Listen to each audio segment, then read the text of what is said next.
خو د مسلم بن عقیل لومبي دې سره ښه جنګ کړی دی، بلا کسان یې وجلي وو او ښه زبردسته مقابله یې کړې وه. خو د هغې نه مخکې د 3 وصیتونه کول د عبیدالله ابن زیاد په دربار کې. عبیدالله ابن زیاد ته ته خو ما عاصم قتلی، خو زما یو 3 وصیتونه دا پوره کا.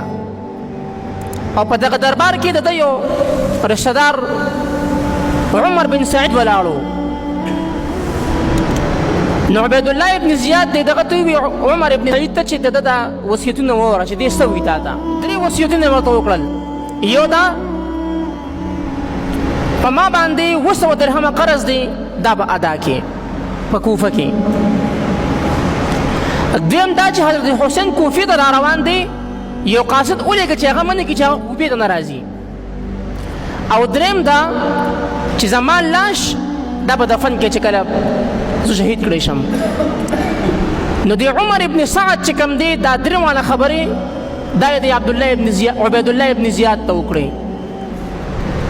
عبیدالله ابن زیاد ورته وایي چې په امانت کې خیانت نه دی پکار، خو بهرحال بعضې خیانت دا د امانتدارۍ علامت دي. مطلب دا چې لکه تا ته د مسلم بن عقیل خبرې وکړې، پکار چې تا دا خبرې ما ته نه وې کړې، خو چونکې اوس تا ما ته وکړې دا ستا د امانتدارۍ او د وفادارۍ نښه ده.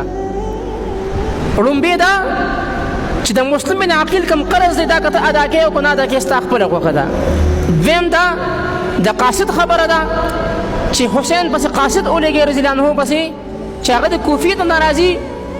نو عبیدالله ابن زیاد ووي که حسین رضی الله عنه کوفې ته راغی ما سره جنګ کي زه به سره جنګ کوم، که ما سره جنګ نه کي زه به سره جنګ نه کوم. او دریم د لاش خبره ده، نو د لاش د دې ګیله به رانه کړي، داسې دا به دفن کوې نه. بهرحال مسلم بن عقیل شهید کړی شو، خو حسین رضی الله عنه بیا هم کوفې ته را روان و.